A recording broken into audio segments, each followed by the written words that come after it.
Good morning students. आज हम आपको 11th क्लास का इकोनॉमिक्स में लेसन नंबर 8 स्टार्ट करा रहे हैं। लेसन का नाम है ग्रामीण विकास, साख विपणन, कृषि विविधीकरण तथा जैविक खेती की समस्याएं। मीन्स रूरल डेवलपमेंट क्या होता है, उसके इश्यूज कौन कौन से हैं, रिलेटेड टू क्रेडिट जो कि क्रेडिट से रिलेटेड है, marketing, agricultural, diversification and organic farming. इस टॉपिक पर आज हम डिस्कस करेंगे। देखिए,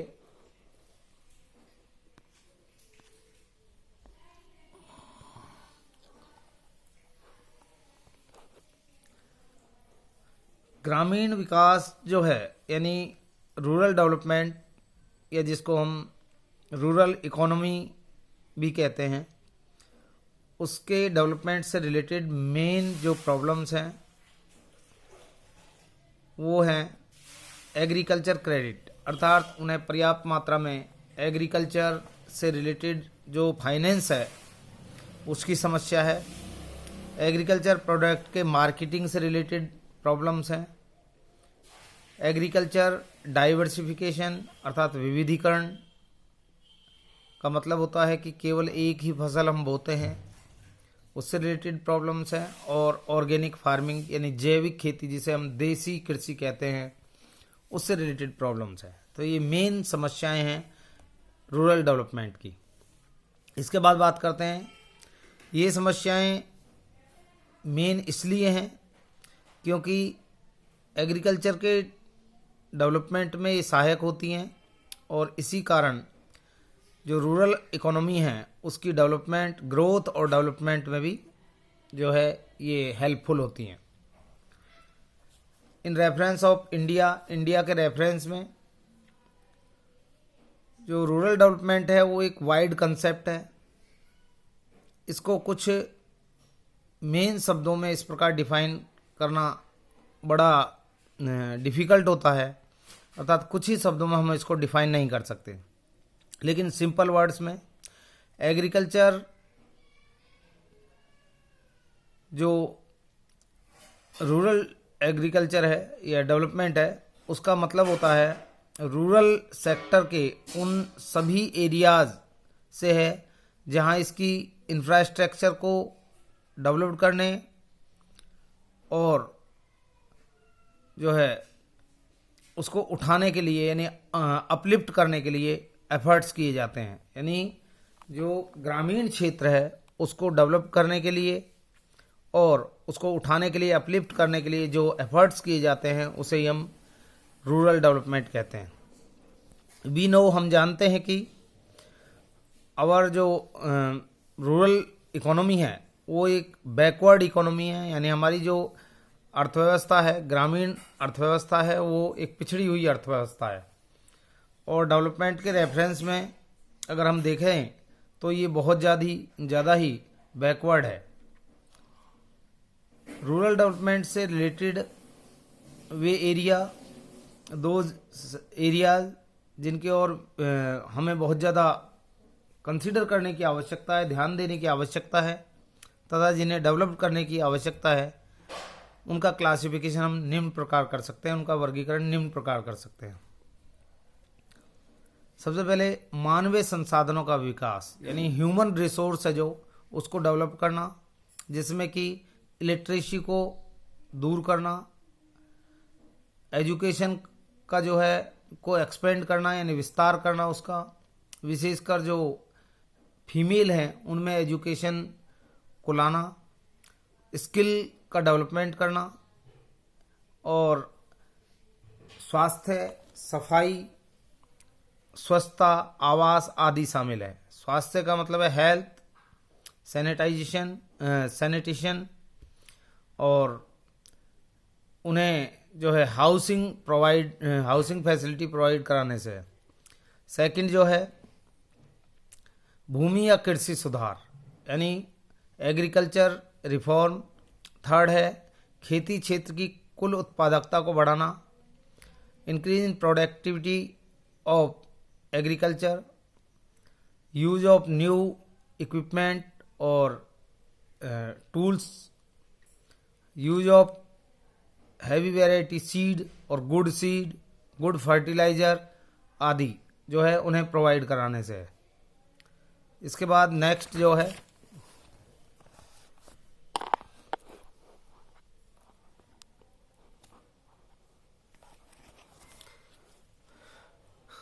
आधारिक संरचना का विकास जो है, इंफ्रास्ट्रक्चर का डेवलपमेंट। इंफ्रास्ट्रक्चर आपको बताया था, इकोनॉमिक इंफ्रास्ट्रक्चर होता है, एक सोशल इंफ्रास्ट्रक्चर होता है। तो इंफ्रास्ट्रक्चर यानी बेसिक जो इंफ्रास्ट्रक्चर है उसको डेवलप्ड करना, उसमें मेनली इलेक्ट्रिसिटी को डेवलप करना, इरिगेशन फैसिलिटी डेवलप करना, क्रेडिट फैसिलिटी यानी लोग जो ग्रामीण क्षेत्र में रहने वाले लोग हैं उन्हें फाइनेंस उपलब्ध कराना, ग्रामीण जो रूरल रोड्स हैं उनका निर्माण करना और उन्हें नेशनल हाईवेज से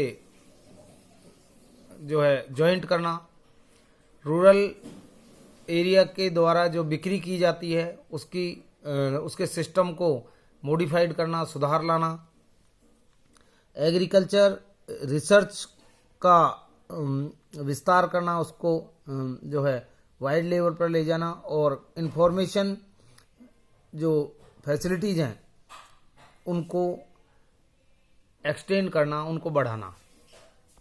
इसके बाद निर्धनता का उन्मूलन, पॉवर्टी एलिवेशन, ग्रामीण जनसंख्या के कमजोर वर्ग के जीवन स्तर में सुधार, increase in standard of life of rural population, जहाँ तक संभव हो उन्हें more and more employment opportunities provide कराना।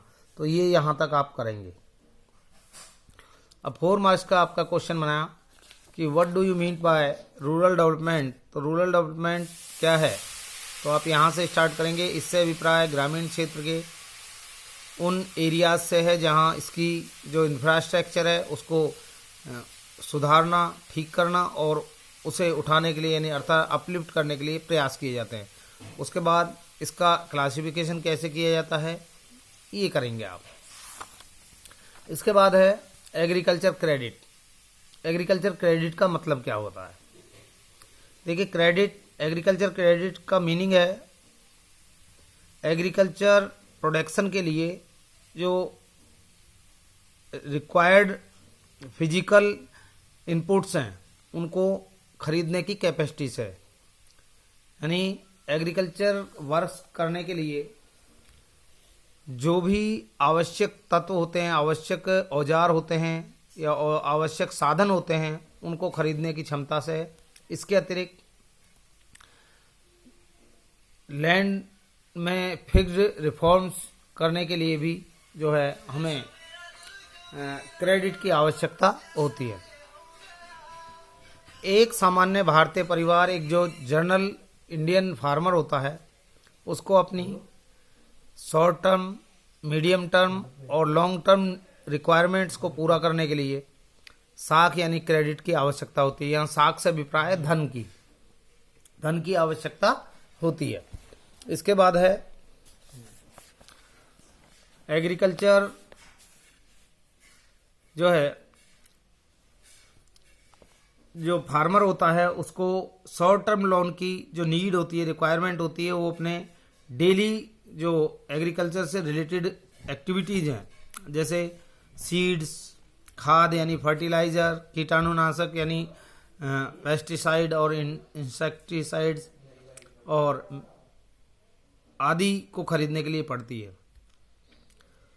इन ऋणों की जो शॉर्ट टर्म लोन्स होते हैं उनकी ड्यूरेशन जो होती है मैक्सिमम 1 ईयर होती है, अर्थात 12 महीने के लिए ही ये धन उधार दिया जाता है। इसके बाद है मीडियम टर्म लोन या क्रेडिट। मीडियम टर्म क्रेडिट की जो फाइनेंस की आवश्यकता होती है वो मशीनें खरीदने के लिए, बाड़ लगवाने खेतों के चारों तरफ कई बार हम तार बिछवा देते हैं, उन्हें लगवाने के लिए, खेत पर कुआं खुदवाने के लिए आदि कार्यों के लिए हमें मीडियम टर्म लोन की आवश्यकता होती है। और मीडियम टर्म लोन की जो ड्यूरेशन होती है, अवधि होती है, वो 1 साल से अधिक अर्थात 12 महीने से 5 वर्ष तक होती है। 1 साल से अधिक और मैक्सिमम 5 वर्ष तक होती है। लॉन्ग टर्म लोन जो होते हैं या क्रेडिट होते हैं, वो उसकी जो रिक्वायरमेंट है एक फार्मर को एक्स्ट्रा लैंड खरीदने के लिए और करंट लैंड पर फिक्स्ड जो रिफॉर्म है या कोई डेवलपमेंट एक्टिविटी करने के लिए किए जाते हैं। इन ऋणों को का जो ड्यूरेशन होता है वो 5 साल से 20 साल तक होता है, अर्थात short term loan maximum 1 year तक होते हैं, मीडियम टर्म लोन या क्रेडिट जो है 1 ईयर से 5 ईयर तक होते हैं, और जो लॉन्ग टर्म लोन है वो 5 ईयर से 20 ईयर तक होते हैं। तो आपको एग्रीकल्चर क्रेडिट क्या है और उसकी नीड क्या है आपको यहाँ बताया। इसके बाद आती है किसान की क्रेडिट से रिलेटेड जो नीड हैं उसको प्रोडक्टिव और अनप्रोडक्टिव क्रेडिट के रूप में हम डिवाइड कर सकते हैं। प्रोडक्टिव ऋण क्या होते हैं, यानी प्रोडक्टिव क्रेडिट क्या होता है, तो यहाँ से आप स्टार्ट करेंगे। 2 मार्क्स का क्वेश्चन है। प्रोडक्टिव क्रेडिट या फाइनेंस वो होते हैं जो खेती के लिए सीड यानी बीज, खाद, फर्टिलाइज़र, औजार, इक्विपमेंट यानी टूल्स और उपकरण यानी इक्विपमेंट खरीदने के लिए आदि क्रियाओं के लिए जो है आवश्यक होते हैं। इसी तरह जो नॉन प्रोडक्टिव अर्थात प्रोडक्टिव तो वो हो गए जिनसे कृषि उत्पादन किया जाए, एग्रीकल्चर प्रोडक्शन में जो हेल्पफुल होते हैं, लेकिन नॉन प्रोडक्टिव होते हैं जो सोशल जो कस्टम्स होते हैं, जो सामाजिक रीति रिवाज होते हैं, जैसे शादी के लिए, त्यौहार मनाने के लिए, किसी का जन्म हुआ या किसी की मृत्यु हो जाती है उस पर जो खर्चा होता है उसको करने के लिए आदि अवसरों और मुकदमेबाजी। आप जानते हैं कि हमारा जो इंडियन फार्मर है उसके ज़्यादातर केसेस चलते रहते हैं, ज़मीन के झगड़े बहुत ज़्यादा होते हैं, तो इसलिए उनके केस चलते रहते हैं और मुकदमेबाजी होती रहती है। तो मुकदमेबाजी के लिए भी जो क्रेडिट लिए जाते हैं या प्रोवाइड किए जाते हैं उन्हें अनप्रोडक्टिव लोन कहते हैं या क्रेडिट कहते हैं। तो ये 2 क्वेश्चन आपके हैं, प्रोडक्टिव क्रेडिट क्या है और अनप्रोडक्टिव क्रेडिट क्या है। प्रोडक्टिव में जो उत्पादन में सहायता दे और अनप्रोडक्टिव जो अन्य कामों को पूरा करने के लिए लिए जाते हैं। इसके बाद है आपका एग्रीकल्चर के सोर्स कौन कौन से हैं। तो देखिए कि किसान की साख संबंधी ज़रूरतें जो क्रेडिट से रिलेटेड जो रिक्वायरमेंट है उनको जो फार्मर है वो 2 तरह से पूरा करता है। एक नॉन इंस्टीट्यूशनल सोर्सेज से, जैसे कि नॉन इंस्टीट्यूशनल सोर्स में लैंड का जो ओनर होता है, भूस्वामी होता है, उससे गांव का जो सेठ होता है यानी बनिया उससे, और महाजन, ये 3 लोग होते हैं जो नॉन इंस्टीट्यूशनल रिसोर्स होते हैं एग्रीकल्चर क्रेडिट के। अर्थात पहले समय में आपने देखा है कि ज़्यादातर जो किसानों के लिए जो पैसा यानी धन उपलब्ध कराने का जो मेन सोर्स था वो महाजन, साहूकार और भूमि के मालिक होते थे, अर्थात आवश्यकता पड़ने पर वही उन्हें धन प्रोवाइड कराते थे। ये सोर्स जो है सदैव किसान को एक्सप्लॉइट करते थे, यानी उनका शोषण करते थे, यानी उन्हें ज़्यादा हाई रेट ऑफ इंटरेस्ट पर जो है पैसा प्रोवाइड कराते थे और उनको एक्सप्लॉइट करते थे। जो महाजन होते थे वो लोग किसानों को मध्यावधि और दीर्घकालीन अवधि ऋण संबंधी जरूरतों को पूरा नहीं करते थे, यानी लैंडलॉर्ड जो होते थे या जो भी साहूकार लोग होते थे गांव के, वो बहुत ज़्यादा लंबे टाइम तक के लिए ऋण यानी क्रेडिट नहीं देते थे। वो ज़्यादा से ज़्यादा 1 ईयर तक के लिए क्रेडिट और लोन प्रोवाइड कराते थे। तो इस लाइन को अंडरलाइन करेंगे आप। नॉन इंस्टीट्यूशनल सोर्स जो है उनमें लैंड का ओनर, गांव का बनिया और महाजन, ये 3 शामिल होते हैं। और ये जो है केवल शॉर्ट टर्म के लिए यानी 1 ईयर तक के लिए लोन प्रोवाइड कराते हैं। वे किसान की केवल नकदी की आवश्यकता ही पूरा करते थे, यानी केवल जो कैश से संबंधित रिक्वायरमेंट था उसको पूरा करते थे। अब इसके बाद इसके बाद है इंस्टीट्यूशनल सोर्स। कुछ संस्थागत, गैर संस्थागत में, नॉन इंस्टीट्यूशनल में वो होते हैं जो किसी इंस्टीट्यूशन से नहीं दिए जाते, किसी संस्था से नहीं दिए जाते, और इंस्टीट्यूशनल में मेनली सरकार यानी government, cooperative society, commercial bank, व्यापारिक बैंक और रूरल जो है जो बैंक हैं वो शामिल किए जाते हैं। यानी क्षेत्रीय रीजनल रूरल बैंक जिन्हें हम कहते हैं, क्षेत्रीय ग्रामीण बैंक, वो शामिल किए जाते हैं। तो इसको भी आप अंडरलाइन करेंगे। ये भी 2 मार्क्स का है कि इंस्टीट्यूशनल सोर्स ऑफ क्रेडिट कौन से हैं एग्रीकल्चर के। 5 ईयर प्लान के इनिशियल जो ईयर्स हैं उनमें इंस्टीट्यूशनल जो सोर्स थे एग्रीकल्चर क्रेडिट के, उनमें केवल उनका कंट्रीब्यूशन 7% था। लेकिन 1981 में इनका जो कंट्रीब्यूशन है वो बढ़कर 63% हो गया। कोऑपरेटिव जो क्रेडिट सोसाइटीज़ थे उनका कंट्रीब्यूशन 30% और कमर्शियल बैंक का 29% हो गया। तो ये यहाँ तक आप करेंगे, लेकिन वो 2 मार्क्स का है। आपसे पूछा जा सकता है कि इंस्टीट्यूशनल सोर्स कौन कौन से हैं, 2 या 3 आप लिखेंगे। अब ग्रामीण विकास के लिए साख और अन्य सेवाएं प्रदान करना, तो एग्रीकल्चर और रूरल जो डेवलपमेंट है उसके लिए क्रेडिट कौन कौन प्रोवाइड कराता है ये हम पढ़ेंगे। सबसे पहले है कोऑपरेटिव क्रेडिट सोसाइटी। फार्मर्स की फाइनेंशियल रिक्वायरमेंट को पूरा करने के लिए कोऑपरेटिव क्रेडिट सोसाइटीज़ जो है चीप इंटरेस्ट रेट पर उन्हें सफिशेंट मात्रा में यानी पर्याप्त मात्रा में क्रेडिट प्रोवाइड करती है। इसके अतिरिक्त सोसाइटीज एग्रीकल्चर वर्क्स के प्लानिंग में उनका जो है मार्गदर्शन करती है, उनको गाइडलाइन देती है, और जो फसलें हैं यानी एग्री प्रोडक्ट हैं उनको ग्रू अप करने में यानी उगाने और उनकी प्रोडक्टिविटी को बढ़ाने में भी किसानों की सहायता करती है। तो यहाँ तक आप ये कर लेंगे। इसके बाद एक लाइन और, वर्तमान समय में एट प्रेजेंट गवर्नमेंट जो कोऑपरेटिव सोसाइटीज़ है उनका संस्थागत कृषि यानी इंस्टीट्यूशनल एग्रीकल्चर क्रेडिट में 12 से 13% कंट्रीब्यूशन है। तो ये यहाँ तक आप करेंगे। अब एक अगला क्वेश्चन आता है कि कोऑपरेटिव क्रेडिट सोसाइटीज़ हैं उनका मेन ऑब्जेक्टिव क्या है, मुख्य उद्देश्य उनका क्या है। तो देखिए, किसानों को ये जो सोसाइटीज़ हैं ये सोसाइटीज़ किसानों को टाइम पर जो है अधिक क्रेडिट प्रोवाइड कराती हैं, और एग्रीकल्चर जो या रूरल जो इकोनॉमी है उसमें महाजन यानी लैंडलॉर्ड्स जो हैं उनके प्रभाव को इफ़ेक्ट को रिड्यूस करती हैं और धीरे धीरे इनको रिमूव करती हैं। देश के सभी क्षेत्रों को ये क्रेडिट फैसिलिटीज प्रोवाइड कराती हैं, अर्थात जो है रीजनल इनबैलेंस को कम करती हैं।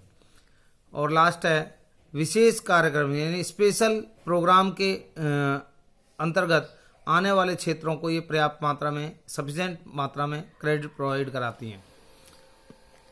इसके बाद तो कोऑपरेटिव सोसाइटीज़ में केवल आप इतना लिखेंगे यहाँ तक, 12 से 13% कंट्रीब्यूशन रहा। ये अगर आपका आता है तो ही लिखेंगे कि गवर्नमेंट कोऑपरेटिव सोसाइटीज़ क्या है, क्रेडिट सोसाइटी क्या है और उसके ऑब्जेक्टिव क्या है। इसके बाद आरबीआई, दूसरा जो इंस्टीट्यूशनल सोर्स है रूरल क्रेडिट का वो है reserve bank of India. Bharat में जो रूरल क्रेडिट सिस्टम में ने जो आकार और महत्व इस समय प्राप्त किया है उसका श्रेय जो है उसका मेन जो रोल है उसमें आरबीआई का है, जिसने ऐसी भूमिका निभाई है। जब से आरबीआई की स्थापना हुई थी 1 अप्रैल 1935 को, उसने किसानों को क्रेडिट प्रोवाइड कराने और क्रेडिट जो इंस्टीट्यूशंस हैं उनमें विशेषकर प्राइमरी कोऑपरेटिव क्रेडिट सोसाइटीज़ तथा लैंड डेवलपमेंट बैंकों को जो है सुदृढ़ बनाने में यानी मजबूत बनाने में इम्पोर्टेंट रोल जो है प्ले किया है। तो ये यहाँ तक आप करेंगे। इसके बाद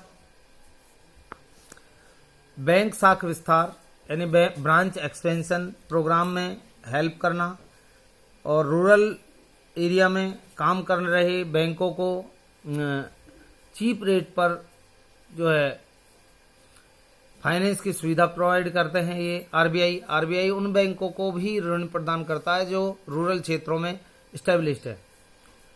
रूरल क्रेडिट से रिलेटेड जो मामले हैं, इश्यूज हैं, उनमें सबका मार्गदर्शन करना यानी उनको गाइडलाइन देना। इस प्रकार एग्रीकल्चर क्रेडिट में आरबीआई की जो का रोल है वो मल्टी डायमेंशनल है। तो इसको यहीं तक करता है। इसके बाद स्टेट बैंक ऑफ इंडिया, जैसा कि आप देख पा रहे हैं कि स्टेट बैंक ऑफ इंडिया की जो स्थापना है 1955 में हुई। अंडरलाइन करेंगे 55 को, 1955 में हुई। इस बैंक ने एग्रीकल्चर क्रेडिट में जो है बहुत ज़्यादा इंटरेस्ट दिखाया है। पहली बार सरकार ने पब्लिकली जो है ये एक्सेप्ट किया है कि रूरल क्रेडिट की नीड को केवल जो है कोऑपरेटिव क्रेडिट सोसाइटीज ही फुलफिल नहीं कर सकती। ये यहाँ तक करेंगे। इन 1969 1969 में जो है कमर्शियल बैंक का जब नेशनलाइजेशन करने का जो मेन रीजन था, ठीक है, उससे ऐसे जो है एक्सपेक्टेशंस की गई कि कमर्शियल बैंक अपने शाख विस्तार कार्यक्रमों अर्थात क्रेडिट एक्सपेंड जो प्रोग्राम हैं उनके द्वारा डायरेक्ट फाइनेंस प्रोवाइड करेगी और जो कोऑपरेटिव एंड अन्य जो क्रेडिट प्रोग्राम्स हैं उनके माध्यम से फार्मर्स की हेल्प करेगी। तो ये आप यहाँ तक कर लेंगे। इसके बाद रूरल रीजनल बैंक्स यानी रीजनल रूरल बैंक आरआरबी कहते हैं। तो इसमें रीजनल रूरल बैंक जो हैं उनको इस्टेब्लिश करने का मेन जो मोटिव था वो नेशनलाइज्ड बैंकों को सफिशेंट और चीप रूरल विंग प्रोवाइड कराना था, जिससे कि जो अंडर डेवलप्ड जो एरिया हैं, बैकवर्ड जो ज़िले हैं, डिस्ट्रिक्ट्स हैं, उनमें दूर के ग्रामीण क्षेत्रों तक पहुंचा जा सके, अर्थात ऐसे क्षेत्रों तक भी पहुंचा जा सके, अर्थात साख सुविधाएं क्रेडिट फैसिलिटी प्रोवाइड की जा सकें जहां किसानों को क्रेडिट प्रदान करके बैंकों के राष्ट्रीयकरण के उद्देश्य को पूरा किया जा सके। ये बैंक अपना कार्य जो फंक्शन है वो डिस्ट्रिक्ट लेवल पर लोकल स्टाफ की सहायता से संपन्न करते हैं। इन्हें आदेश है कि केवल जो वीक जो सेक्शन है उसको क्रेडिट प्रोवाइड कराया जाए। ये कंप्लीट करेंगे आप। इसके बाद है कृषि और ग्रामीण विकास का राष्ट्रीय बैंक, यानी इसको हम कहते हैं NABARD, national bank for agriculture and rural development, NABARD. NABARD जो है एग्रीकल्चर क्रेडिट प्रोवाइड करने वाला सबसे एपेक्स बैंक है, यानी NABARD is the apex bank to provide agriculture credit. Agriculture credit के क्षेत्र में पॉलिसी प्लानिंग और जो है उसको ऑपरेट करना और ग्रामीण क्षेत्र की अन्य जो इकोनॉमिक एक्टिविटीज़ हैं इनके कार्य क्षेत्र में आती है। इसके मुख्य जो कार्य हैं तो ये अंडरलाइन करेंगे आप, नाबार्ड के कार्य क्या हैं। तो देखिए नाबार्ड जो है ये उन इंस्टीट्यूशन के लिए रीफाइनेंस की करने वाली एक एपेक्स एजेंसी है जो रूरल एरिया में विभिन्न डेवलपमेंट एक्टिविटीज़ को इंक्रीज करने के लिए जो है इन्वेस्टमेंट और प्रोडक्टिव क्रेडिट प्रदान करती है, यानी उत्पादन साख प्रोडक्शन के लिए क्रेडिट प्रोवाइड करती है। क्रेडिट प्रोवाइड करने वाली प्रणाली की अवशोषी क्षमता यानी एब्जॉर्बिटिव कैपेसिटी जो है में सुधार लाने के लिए उचित उपाय करना, ये यहीं तक करना है।